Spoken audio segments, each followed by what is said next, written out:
దేశంలో అత్యంత సంపన్నులైనటువంటి కుటుంబాల్లో ముఖేష్ అంబానీ కుటుంబం ఒకటి. ఇప్పటికే ఈ కుటుంబానికి సంబంధించినటువంటి వ్యాపారాలు ఎన్నో విజయవంతంగా కొనసాగుతున్న సంగతి తెలిసిందే. అంతేకాకుండా ఇంకా అభివృద్ధిలోకి వస్తున్న ప్రాజెక్ట్స్ మరెన్నో ఉన్నాయి. ముఖ్యంగా ముఖేష్ అంబానీ వ్యాపారాలు గుజరాత్లోని జామ్నగర్లో ఉన్నాయి. వీటిలో crude oil refinery, green energy park ఇప్పటికే అభివృద్ధిలో ఉన్నాయి.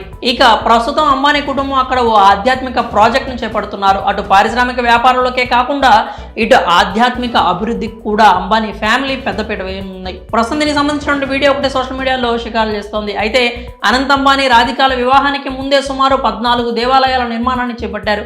ఇండియాలో అతిపెద్ద ఆలయంగా పేరు తెచ్చుకుంటున్నటువంటి రామ మందిరం, అమెరికాలో బాబ్స్ టెంపుల్ ఎలా అయితే ప్రసిద్ధి చెందాయో అదే తరహాలో అంబానీ ఫ్యామిలీ కట్టించబోయే ఆలయాలు కూడా అభివృద్ధిలోకి రానున్నాయి. అంతేకాకుండా ప్రపంచ వ్యాప్తంగా ఉన్న అంబానీ ఫ్యామిలీకి సంబంధించిన వారి ఇళ్లలో కూడా పూజ గదులకు ప్రత్యేకమైన స్థానం ఉంటుంది. ముఖ్యంగా ముంబై, లండన్లో ఉండేటువంటి ఇళ్లలో చిన్న గుడి కూడా ఉంటుంది.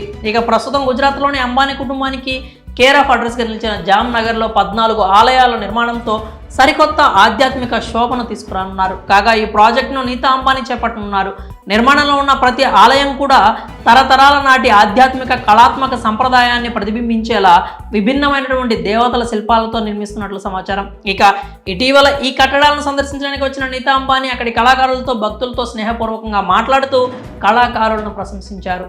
ప్రస్తుతం సోషల్ మీడియాలో వైరల్ అవుతున్న ఈ వీడియో దానికి సంబంధించిందే. ఈ వీడియోను Mukesh Ambani cultural centre Twitter అకౌంట్లో పోస్ట్ చేశారు. ఇక అనంత్ అంబానీ, రాధికా మర్చెంట్ త్వరలోనే వారి ప్రీ వెడ్డింగ్ వేడుకలను కూడా జరుపుకోనున్నారు. మరి ప్రస్తుతం అంబానీ ఫ్యామిలీ నిర్మిస్తున్న ఆలయాలకు సంబంధించినటువంటి వీడియోపై మీ అభిప్రాయాలను కామెంట్స్ రూపంలో తెలియజేయండి.